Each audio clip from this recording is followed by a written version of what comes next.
This video is for whoever keeps sending and showing my TikToks to my ex. Send him this one. Send him this one. Curtis, ain't you 22, living with your 16-year-old baby mama in her grandma's house? Stealing your mama food stamp card? No car, no apartment, no nothing. You don't got shit. But let's not talk about that. Let's talk about how you got her pregnant when she was 13 years old. But before that, you got your sister pregnant when she was 12. But you're not going to talk about that, huh? But I'm going to talk about it. There's your coffee. Let me grab the receipt for you. Your total's right here at the top. Below that, you'll find a survey on your service today. You sign here, George signs here, I sign here. Customer service phone number. Here's my phone number. Here's your phone number. Here's a copy of George's phone number. Here's an old-timey treasure map. Here's a petition against climate change. Here's a petition for climate change. And there you go. Thanks.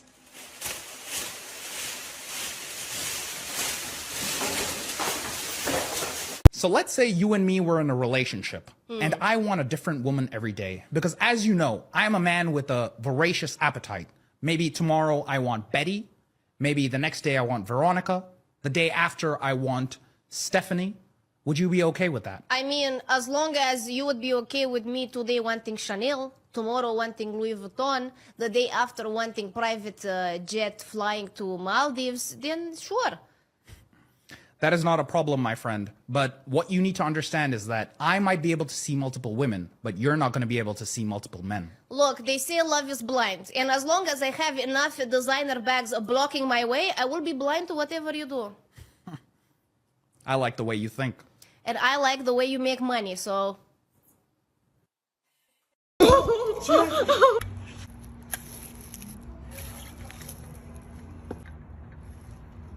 Cam, pass me the pickles? Yeah, sure.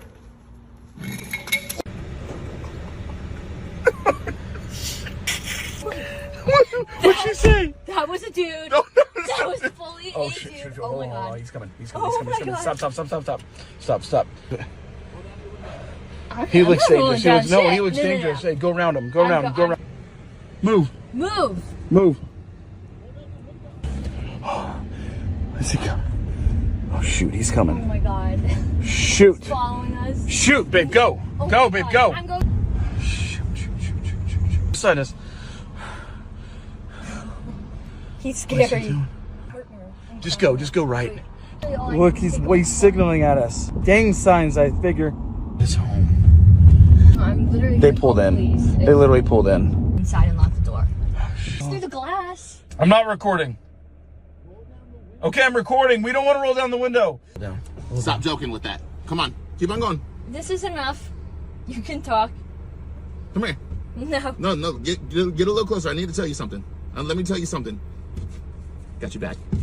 Are you kidding me? Matt Rife just got in a fight with his plastic surgeon. The guy that makes TV jokes got in a fight.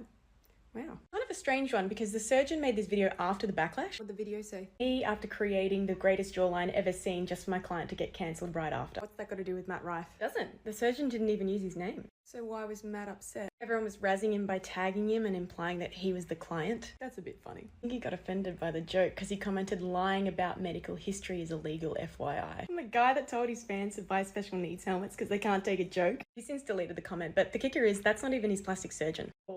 So this actually was just a joke. Yeah, but don't worry, the surgeon feels bad, so he sent him an apology package. Really? Containing what? A helmet? No. It says artificial selection on the side. Please. And an extra large chin strap. Because if he protects it for the next 6 to 8 weeks, maybe he'll be able to take something on the chin. Hi, toddler girls. You're a mommy now. Little baby cries and shits. Feed her mommy's milk, yum yum. It's baby shits for real. Put your fingy in her mouth and watch her throw up in your mouth. Do you want to be an astronaut? Fuck that. This is your thing now. Baby shits for real wakes you up every night for mommy's milk. And the baby shits milk until it gets milk. Every baby shits for real shits a different color of milk or something. My baby shit's green. My baby shit's brown. Excuse me, my baby is shitting thumbtacks. And every baby shits for real comes with a real shopping cart. The shopping cart also pees and cries. Your baby shits for real gives real birth to another baby. But wait, The shopping cart is giving real birth too. Baby basket shits so much like mommy shopping cart does too. Breastfeed your shopping cart and your baby. Breastfeeding is your whole purpose. Going on the LinkedIn pages of other people who are my age is one of the most debilitating things that I can do. It's worse than Instagram because I can see all of your travel pictures and be like, slay. I go on LinkedIn and somebody my age is like, I see their title, Senior VP Marketing, blah, blah, blah, and I don't even understand what half the words are, but I know that they're making more money than me, and they're posting all of these things like, congratulations to my team. Your team? You have a team? I have a team. I got yelled at about a lemon water earlier today. I got fully yelled at about a lemon water. You're senior something? How? Who are you talking to? Who do you know? I don't apparently know anybody or anything because my title is a person who made burritos for 3 years to make a living. Like, what? How are you doing this? I like the way you brush your hair, and I like those stylish clothes you wear, and I like the way that light hit the ice cream there, and I can see you coming way over there. If you wanna go and take a ride with me.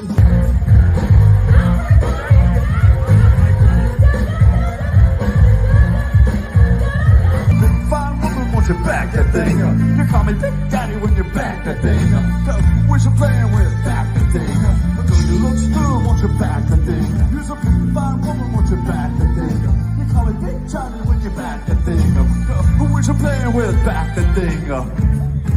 Go, go, go, go, go, go.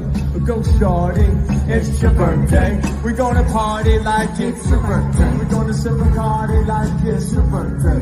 And you don't need to give a radio edit besides your birthday. Buy me in the club. Look, mommy, I got that. Give you in the table. I'm in the come give me a hug. You ain't get me up. Mommy in the club. Out of pull the bug. Look, mommy, I got that. Give you in the table. I'm in the happy.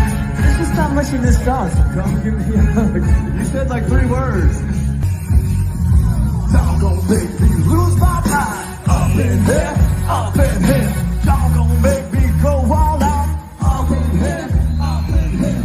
Y'all gonna make him act a fool. Up in here, up in here. Y'all gon' make me lose my cool. Up in here, up in here. Let me talk to you. Let me talk. Let it rain. Let me talk to him. Don't have the knuckle bottom jeans, boots with the fur. The whole club was looking at her. Feel the flow, feel the flow. Just so you know, shorty, I love you. Low. Everybody's wearing pants in the Reebok with this dress. With this dance. You turn around and get that big booty and slip. Oh, sing the flow. Just so you know, shorty, I love you.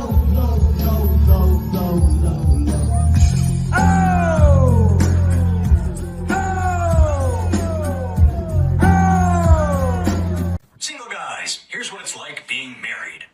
Hit me with it. My wife sent me to the store to buy the ingredients for pumpkin bars.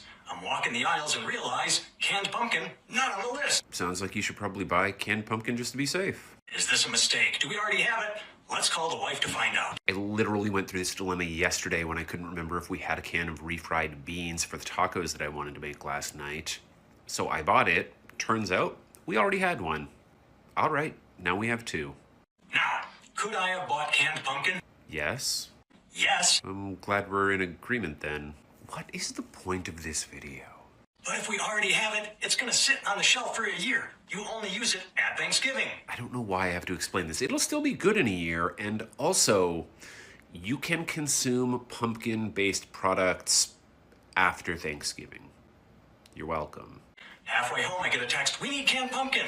I tell her I'm gone. She asks, can you go back? Unless you're really pressed for time, I assume the answer was yes. No! I get it now. You are a dick. I called you twice.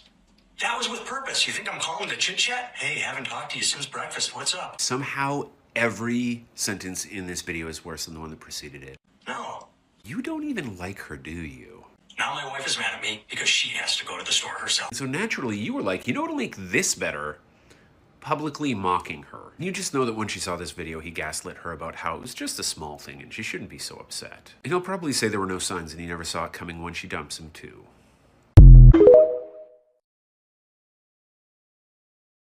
Oh no, hell no. I saw that. Friday beers. Sunday Friday beers. beers. Go Patriots. What's up?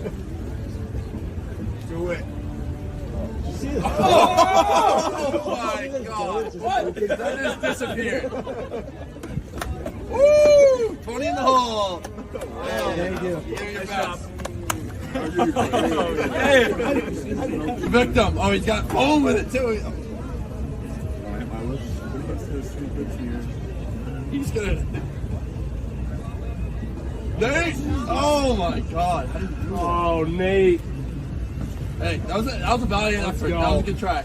That was a 4 out of 10.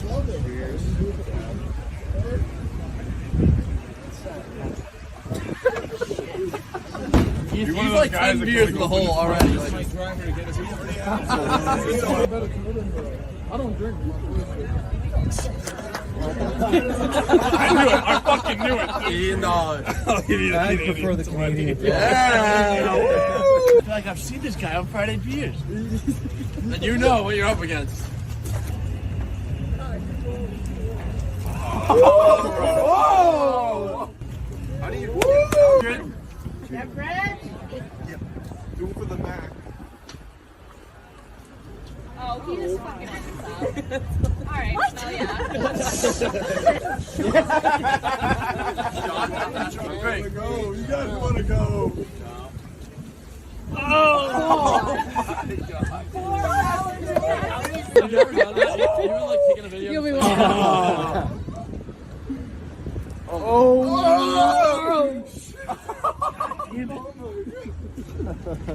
He said that is.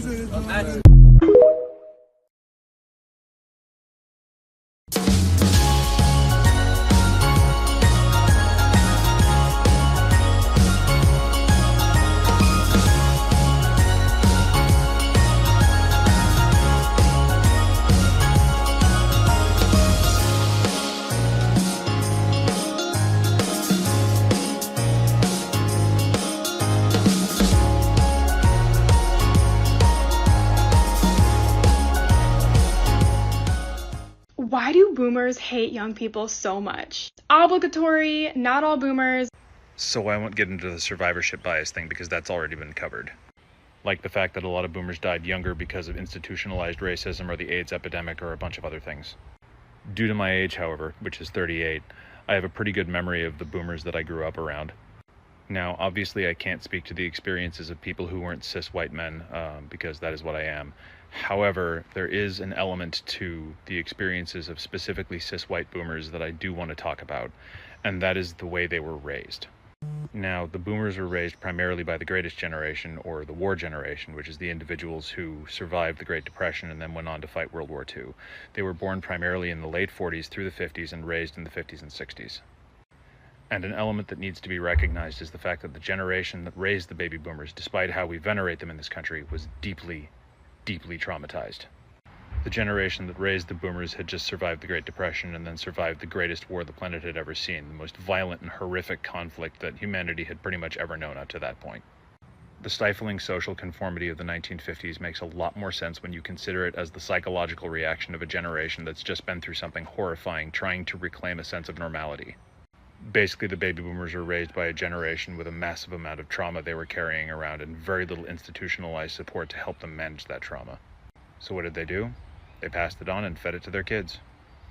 This whole pull yourselves up by your bootstraps, nobody's coming to help you thing, they were fed that by their parents because their parents actually lived it. The greatest generation did their best to psychologically prepare their kids for a world that could fall apart at any second, and then they built a world that wouldn't. So now you have the baby boomers who have been raised by deeply traumatized parents to believe that self-reliance is the only way to survive in the world, and then they step into a world of unprecedented prosperity which goes on to completely distort their idea of what actual self-reliance looks like. And as a result of this, they started to believe that the prosperity they existed in was the baseline for what actual difficulty looks like, and thus that their self-reliance is what allowed them to succeed. It's really not surprising that a lot of these guys voted for Reagan, because they didn't understand the reason that the pillars he was disassembling were there to begin with. They didn't understand the world they lived in to begin with because it was completely at odds with the ideals they were raised with. And then when Reagan started disassembling it, well, they didn't understand why that was a bad idea because they didn't understand the whole thing to begin with. And now they're dealing with a generation that actually does know what's going on, so the cognitive dissonance has gotten even worse, and they lash out because they're traumatized and they're falling back on the things they were told as children, even though those things are completely at odds with reality. The ones who hate young people do so because the ideas they were raised with and the world they were given do not match up, and they do not understand this, so they lash out because the truth is confusing and frightening and they were never taught how to cope.